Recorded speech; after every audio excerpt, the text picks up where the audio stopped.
حضرت عمر جن کو تخت حکومت پہ بیٹھتے تھے اور ان کا تخت کو سونے زبرجد کا نہیں تھا، مسجد نبوی کی چٹائی تھی، اور سارا دن وہاں بیٹھ کے لوگوں کی باتیں سنتے، اور جب رات کے اندھیرے گہرے ہوتے عمر بھیس بدل کے مدینے کی گلیوں کا گشت کرتے۔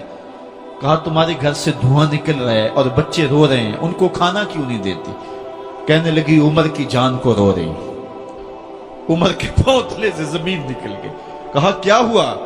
کہا 3 دن سے ہمارے ہاں کھانے کے لیے کچھ نہیں ہے، روزانہ بچے روتے ہیں اور میں ہنڈیا کے اندر پتھر ڈال کر کے نیچے سے آگ ڈالتی رہتی ہوں کہ بچے انتظار کر کر کے سو جائیں گے، کم بخت سو بھی نہیں رہے، اور وہ پتھر پکیں گے بھی کیا، اور میں عمر کی جان کو رو رہی ہوں۔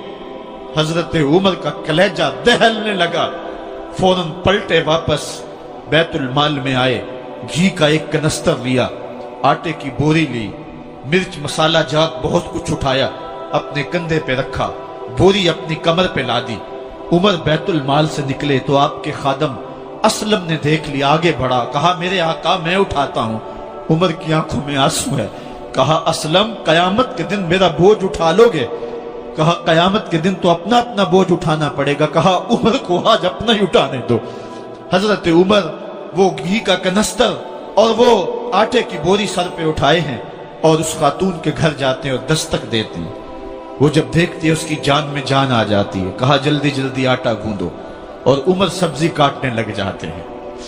حضرت عمر رضی اللہ تعالی عنہ سبزی تیار کر دیتے، ادھر آٹا گند جاتا ہے، اور پھر اوپر چولہا رکھا جاتا ہے، چولہے کے اندر آگ رکھی جاتی ہے، وہ کھانا پکانے لگتی ہے، آگ بجھتی ہے۔ تاریخ نے لکھا ہے آگ بجھنے لگتی ہے، عمر جھک کر کے پھونکے مارتا ہے، عمر جھک جھک کے پھونکے مارتا ہے۔ کھانا پک گیا اور بچوں کے سامنے کھانا رکھ دیا، بچے کھا رہے ہیں۔ اب بچے رو رو کے نڈال ہو چکے تھے۔ حضرت عمر اپنے ہاتھوں کو اور اپنے گھٹنوں کو اور اپنے پاؤں کو زمین پہ لگا کے، جس طرح بکری کا بچہ چلتا ہے، ویڑے کے اندر کبھی ادھر چلتے ہیں کبھی ادھر چلتے ہیں، تاکہ بچے مجھے دیکھ کے خوش ہوں اور دل میں کہتے عمر جتنا رلایا ہے اب اتنا ہنسانا بھی پڑے گا۔ تو کبھی عمر امیر المومنین، یہ میں کسی آج کے جو ہے وہ لوگوں کے ووٹوں پہ منتخب ہونے والے حکمران کی کہانی نہیں سنا رہا، میں اس عمر کی کہانی سنا رہا ہوں جو 23 لاکھ مربع میل کا حکمران ہے، آدھی دنیا کا بادشاہ ہے۔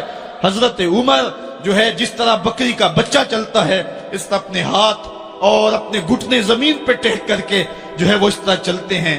بچے عمر کو دیکھ کے مسکراتے ہیں۔ جب بچے مسکرانے لگے تو حضرت عمر نے اس خاتون سے کہا بڑھیا عمر کو معاف کر دے۔ اس نے کہا تو اتنی ہمدردی کیوں کرتا ہے؟ کہا عمر بیچارہ بڑا پھنسا ہوا ہے، فکر ہے اس کو یرموک و فسطاط و حلوان کی، جب فتح ہے مصر تو تیاری ہے ایران کی، آتے جاتے وفد سے ملاقات بھی کرتا ہوگا اور شب کو معلوم حالات بھی کرتا ہوگا، کانٹوں میں الجھی ہوئی بیچارے کی جان ہے، نیند اس کو بھی آتی ہے، آخر وہ انسان ہے، میری بہن عمر کو معاف کر دے۔ اس نے کہا نانا عمر کی بات میرے سامنے نہ کر، قیامت کا دن ہوگا، عمر کا گریبان ہوگا اور میرا ہاتھ ہوگا۔ جب اس نے یہ بات کہی تو عمر برداشت نہ کر سکے، بچوں کی طرح بلک بلک کے رونے لگے۔ کہا وہ بد نصیب عمر تیرے سامنے ہے، آج ہی کہلا جو کہنا ہے، قیامت کے دن مجھے معاف رکھنا۔ اس نے کہا تو عمر ہے؟ کہا بد نصیب عمر تیرے سامنے کھڑا ہوں۔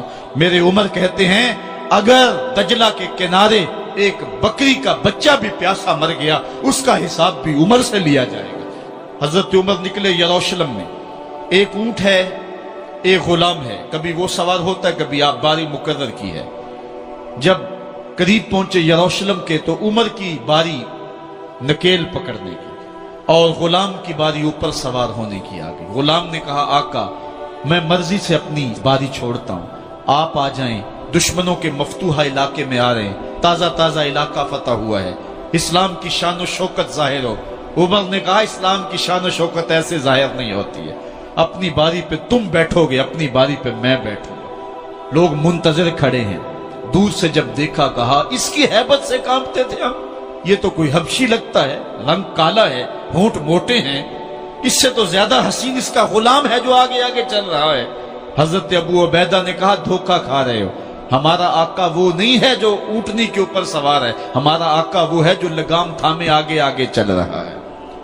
حضرت عمر رضی اللہ تعالیٰ عنہ کو آگے بڑھ کے جابیہ کے مقام پہ حضرت ابو عبیدہ بن جراح نے استقبال کیا، تو حضرت عمر آگے بڑھے اور انہوں نے آگے بڑھ کر کے حضرت ابو عبیدہ کے دونوں کندھوں پہ ہاتھ رکھا، اور سنو حضرت عمر نے کیا کہا، کہا لا الہ الا اللہ انا کنا اذل قوم فاعزنا اللہ بالاسلام، کہا کہ لا الہ الا اللہ، اے ابو عبیدہ بن جراح، ہم ایک ذلیل قوم تھے اور اللہ نے ہمیں اسلام کی وجہ سے عزت عطا کی ہے، اور میں تمہیں ایک تاریخ ساز بات کہنے لگا ہوں، اور وہ یہ ہے کہ جب تک ہم اس عزت والے اسلام کے دامن کو تھامے رہیں گے ہماری عزت قائم رہے گی، اور جب اسلام کے علاوہ کسی اور جگہ سے عزت ڈھونڈیں گے تو رسوا کر کے رکھ دیے جائیں گے۔ یہ ہے وہ خلاصہ جو حضرت عمر نے امتوں کے عروج و زوال کا بیان کیا ہے۔